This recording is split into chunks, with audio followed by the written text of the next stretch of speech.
Our discussion tonight is basically about 3 types of yoga. The yoga of devotion, which is called Bhakti Yoga. The yoga of knowledge, which is called Jnana Yoga. And the yoga of action, which is called Karma Yoga. And sometimes different people will cling to one of those a little too much. So for example, let's take the case of somebody who is a Jnana yogi. Somebody who is very much enthralled by knowledge. They read many, many books, or in the case of a yogi, many, many scriptures. They might have memorized many, many shlokas. They know all of this philosophy.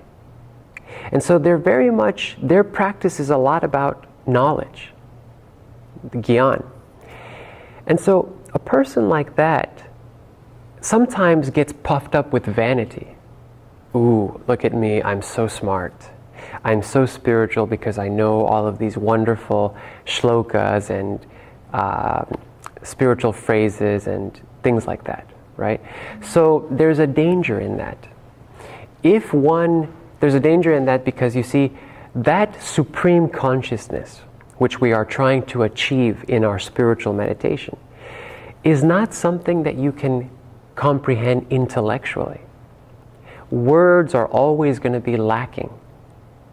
Words are always lacking. For example, if there's a speaker who is trying to conceptualize the supreme consciousness, he or she is going to have a tough time because you cannot put into words what is that supreme consciousness.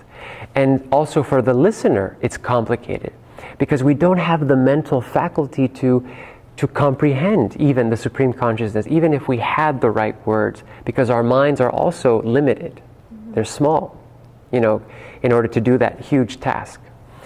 So you see, dwelling too much on knowledge is not going to be the way toward this self-realization or God realization, because knowledge will be limited by the fact that our minds are limited. So, therefore, but knowledge is still good. It's just that it cannot be the only way toward God realization. So then let's take the other one. We have Karma Yoga. Karma Yoga means the yoga of action. Now, this one is better than, let's say, Jnana Yoga. Because, all of us, even now in our culture, now meditation is really, really popular. If it was 20 or 30 years ago, you say the word meditation, people are like, what is that? And they see somebody doing meditation, they might even find it weird. But now meditation is like so mainstream. It's so mainstream that even the biggest corporations are teaching their employees meditation, right? Like mindfulness. Even the Marines, the Army, they're all teaching the soldiers meditation. So it's like the most normal thing now, right? And it's interesting to understand how that happened. That happened because now there were science. Science has now proven that meditation is effective. There's many, many scientific experiments that have done on meditation that, oh yes, it does relax you. Oh yes, it does improve your life. So now everybody accepts it because the science has validated it. And so there we have another intellectual pursuit. If you think, oh yes, meditation is so good for me, it's the best thing for you, and you understand that intellectually, but you never actually practice, you never actually take action, then you will never have any results. So you need that Jnana Yoga, the knowledge of meditation, but you need to take that knowledge and do then some Karma Yoga, take action and actually do the meditation, practice meditation.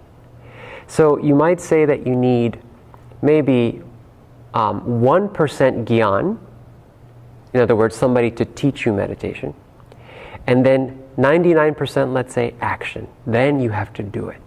You have to practice every day until you attain that goal, the goal of your meditation. So Karma Yoga is even more important than Jnana Yoga.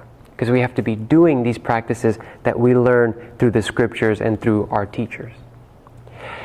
And then there is the other type of yoga, Bhakti yoga, the yoga of devotion. This one is actually perhaps more important than both of those. Because, for example, tonight we were singing kirtan. And sometimes when you first sing kirtan, you sing the mantra. It's a little strange if it's the first time that you've done it. If it's something you're not used to. So sometimes you're doing it, you're taking action, you're trying to sing the mantra, but you feel a little self-conscious. You're like, am I doing this correctly? How long is this going to take? You know what I mean? What did the mantra mean? I don't even remember anymore. So you see, you're doing karma yoga, but you're missing bhakti yoga. When you sing that kirtan, you should be singing with all the love in your heart, trying to connect with that supreme consciousness, trying to feel like you are, it's just you and that supreme entity, and you're singing to it, trying to send it all of your love, all of your devotion. And likewise, that supreme is returning that devotion. Like a child that loves their parent, and the parent feels so flattered, the parent also loves the child. So that bhakti yoga is more important than that karma yoga. Same thing when we sit for meditation. You could be sitting for meditation, taking action, have the back perfectly straight, the eyes closed, concentrating very well. You look like such a great yogi.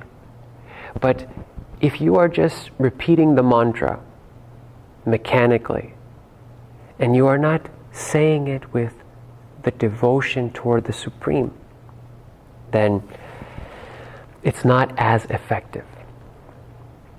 It's more effective to, even if you don't know exactly what you're doing in your meditation, that in that moment when you close your eyes, you speak to the Supreme and you say, I may not be doing this practice perfectly, but I'm doing it for you. And I'm doing it only to show you how much I care about you, how much I love you. That is why I've chosen to do my meditation tonight.